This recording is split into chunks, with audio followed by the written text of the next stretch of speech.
जय मां सभी को। आज आपको जो इस वर्ष प्रथम चंद्र ग्रहण पड़ रहा है 26 मई बैसाख की पूर्णिमा को, दिन बुधवार है, उसका क्या प्रभाव है, किस समय से किस समय तक रहेगा, सूतक काल क्या होता है, सूतक कब लगता है, राशियों पर क्या प्रभाव पड़ेगा, देश और विदेश में इस चंद्र ग्रहण का क्या प्रभाव पड़ेगा, इन सब चीज़ों की जानकारी मैं आपको इस वीडियो में दे रहा हूं। सबसे पहले मैं बताना चाहूँगा कि सूतक जो है, सूतक सूर्य ग्रहण में 12 घंटे पूर्व लग जाता है ग्रहण से, और चंद्र ग्रहण होने पे 9 घंटे पूर्व सूतक लग जाता है, सूतक काल माना जाता है।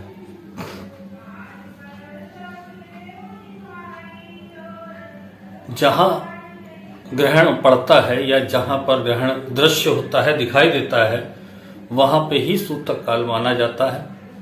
जहां पर ग्रहण नहीं दृश्य होता है, दिखाई नहीं देता है, वहां पर सूतक काल नहीं माना जाता है, ऐसा हमारे वेद शास्त्रों में कहा गया है। और 23 मई को शनि वक्री भी हो रहे हैं, इनका क्या प्रभाव रहेगा, इन सब चीज़ों को मैं आपको जानकारी देता हूँ।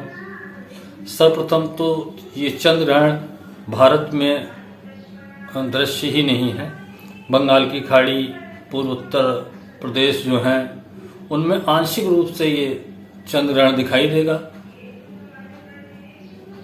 बाकी पूरे भारत देश पे इसका कोई प्रभाव या भारत देश में ये दृश्य नहीं होगा। ये दूर और देशों में, चीन, ऑस्ट्रेलिया, अमेरिका, रूस, उत्तरी अमेरिका में दृश्य होगा, वहां पर इसका पूर्ण प्रभाव भी होगा। चंद्र ग्रहण 2:39 से शुरू होगा और शाम के 7:19 तक रहेगा। सूर्य ग्रहण इस वर्ष 2 हैं और 2 ही चंद्र ग्रहण हैं। प्रथम ये खग्रास चंद्र ग्रहण है, जिसको आंशिक छाया ग्रहण भी कहते हैं, पहला ग्रहण है। और सूर्य, शुक्र और राहु की युति का संयोग भी विशेष बन रहा है इसमें।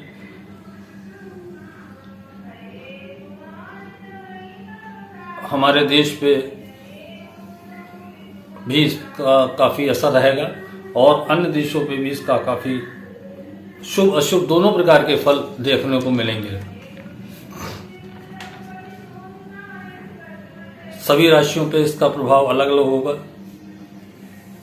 3 भूकंप आने चाहिए, ऐसा मैंने पहले बताया था, जिसमें से एक अभी 2 दिन पहले, 3 दिन पहले आया है, 2 अभी और आएंगे, जो कि 2 और आने चाहिए ऐसा अनुमान है, और जो कि रिक्टर स्केल पे 5.5 प्लस में ही होने चाहिए, उससे कम नहीं होंगे।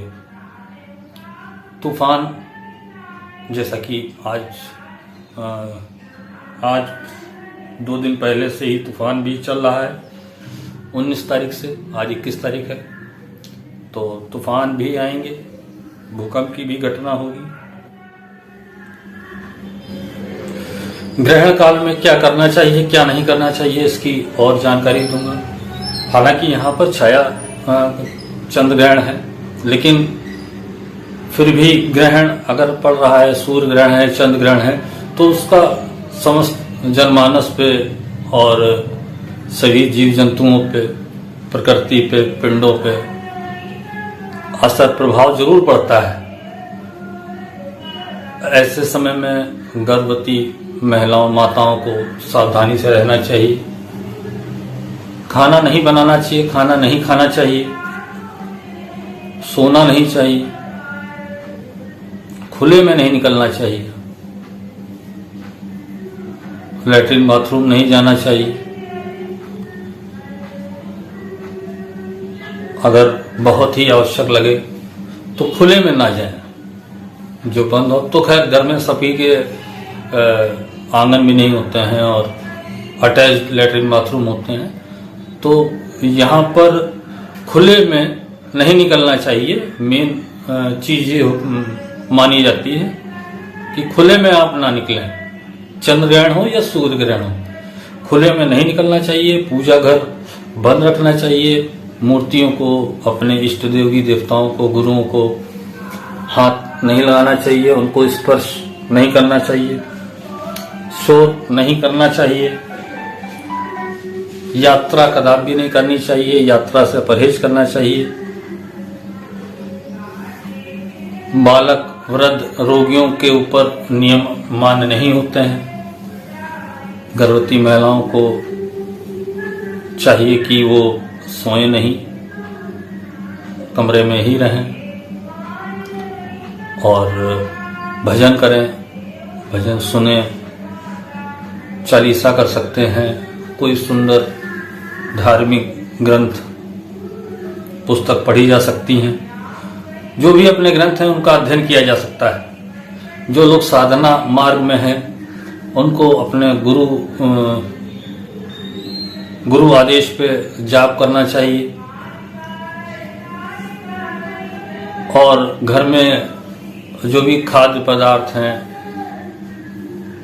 उनमें गंगा जल मिला सकते हैं, गंगा जल छिड़क सकते हैं, कुश रख सकते हैं या तुलसा दल भी उस पर रख सकते हैं, कपूर भी रख सकते हैं। जल है, अगर गर्भवती महिलाएं हैं उनको जल ग्रहण करना है तो किसी पात्र में जल रख लें, उसके ऊपर किसी चीज में, किसी ढक्कन में या किसी प्लेट में कपूर रख लें, तुलसा दल रख लें। इसका कारण ये है कि जो भी नेगेटिविटी, जो भी रेडिएशन सूर्य ग्रहण या चंद्र ग्रहण में है वो सीधे उस खाद्य पदार्थ को या जल को प्रभावित ना कर सके। ये इसका मुख्य कारण है। तो आप कपूर रख सकते हैं, तुलसा दल रख सकते हैं, कुछ रख सकते हैं, उसके बाद ही उसका प्रयोग कर सकते हैं। कोशिश करें कि खुले में ना निकलें, खुले में निकलने से परहेज करें। इसका सबसे ज़्यादा असर भारत और जो मुस्लिम कंट्री हैं, पाकिस्तान, अमेरिका, भारत में तो खैर कम प्रभाव रहेगा, लेकिन अन्य देशों में काफ़ी उथल पुथल रहेगी।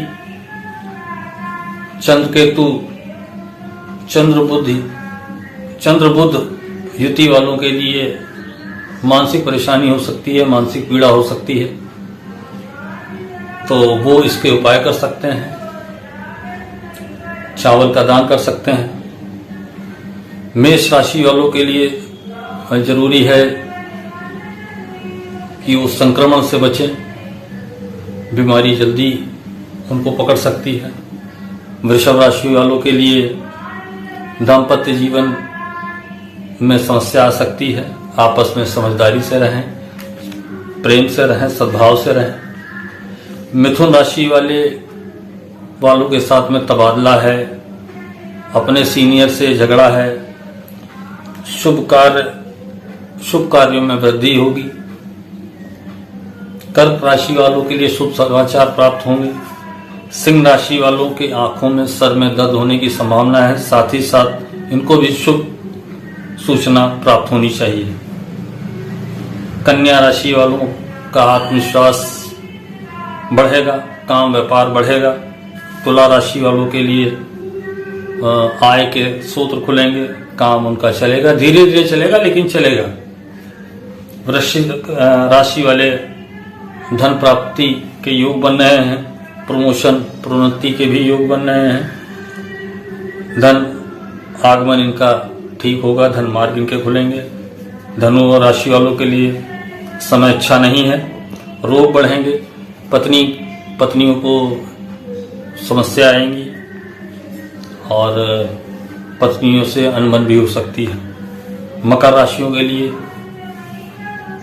सामान्य धन, छोटे छोटे ऑफर आएंगे, छोटा छोटा लाभ प्राप्त होगा। बड़े परिवर्तन करने से बचें, जैसे कि मकान नहीं बदलना है, जैसे कि बड़ा व्यवसाय या व्यवसाय नहीं बदलना है, जैसे कि नौकरी नहीं बदलनी है, नौकरी बदलने से बचें। उड़द की दाल दान करें। कुंभ राशि वाले पति पत्नी में वाद विवाद रहेगा। धन धीरे धीरे आएगा। लंबी यात्रा करने से बचें। मानसिक तनाव रहेगा। झूठे आरोप भी लग सकते हैं। मीन, क्रोध बढ़ेगा, बीपी बढ़ेगा। धन आने के मार्ग खुलेंगे। 23 मई से शनि वक्री हो रहे हैं, तो जिनके शनि सही नहीं है या जिनकी शनि की ढैया चल रही है या शनि काल में चल रहे हैं, उनको भी सावधान रहने की जरूरत है। शराब से परहेज करें, जुए से परहेज करें, सट्टे से परहेज करें, ब्याज से परहेज करें। ब्याज ना लें ना दें। ब्याज लेना देना दोनों हानिकारक हो जाएगा। शनि वक्री हुए हैं तो ये लगभग 141 दिन तक वक्री रहेंगे। तो जो ग्रह सीधा चल रहा हो, वक्री होने का मतलब वो ग्रह अपनी ही कक्षा में उल्टा वक्री हो जाता है, तो वो वहां पर उल्टे ही प्रभाव मिलेंगे। हालांकि कहीं पे शुभ प्रभाव भी देखने को मिलते हैं। कोई भी ग्रह हो, वो दोनों ही प्रकार के आपको शुभ अशुभ फल देता है। देखने वाली चीज ये होती है कि इसमें वो ग्रह आपकी कुंडली में किस स्थान पे, किस दशा में बैठा है, इस बात पे ज्यादा निर्भर करता है। शनि है तो ये लोहे से संबंधित कार्यों पे प्रभाव डालेंगे, रोगों पे प्रभाव डालेंगे अपना। तेल से संबंधित वस्तुओं में महंगाई आएगी, लोहे से संबंधित वस्तु में महंगाई आएगी।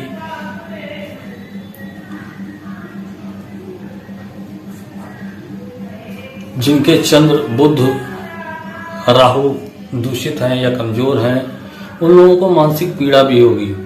साथ में जिनका चंद्रमा ज्यादा ही कमजोर है, वो आत्महत्या तक करने का प्रयास कर सकते हैं। तो ऐसे लोग सावधानी से रहें, जिनके चंद्रमा दूषित हैं या कमजोर हैं। ग्रहण का प्रभाव 40 दिन तक रहता है। ध्यान रखिएगा आप लोग, ग्रहण पड़ता है, चंद्र ग्रहण का प्रभाव 40 दिन तक रहता है। तो 40 दिन तक आप लोग दान करें। गुड़ का दान कर सकते हैं, ग्रहण काल में भी दान करिए। गुड़ का दान करिए, चावल का दान करिए, दूध का दान करिए। कन्याओं को भी भोजन करा सकते हैं। चंद्र ग्रहण उपरांत भोजन दे सकते हैं, दान कर सकते हैं। गुड़ चने का भी दान कर सकते हैं। साथ ही 1 लोटे में जल लेके उसमें काले तिल डाल के आप अपने पितरों को भी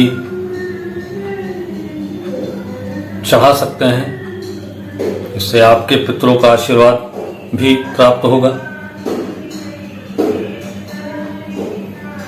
जो समय है चंद्र ग्रहण का 2:39 से लेके 7:19 तक, तो 2 बजे के आसपास आप सब लोग अपने अपने खाने के सामान में, भोज पदार्थ में, जल में तुलसा दल डाल के रखें। पहले से ही तुलसा दल डाल दें और गंगा जल भी छिड़क सकते हैं। चंद्र ग्रहण के बाद भी पूरे घर में आपको गंगा जल छिड़कना है। किसी साफ पात्र में साफ जल लेके उसमें गंगा जल मिला के पूरे घर में छिड़कें। नहा सकते हैं तो नहाइए, अन्यथा गंगा जल अपने ऊपर व परिवार में सभी पर छिड़कें, घर में छिड़कें। बाकी भयभीत होने की आवश्यकता नहीं है। माता रानी आप सबका कल्याण करे, इसी शुभकामना के साथ जय जय।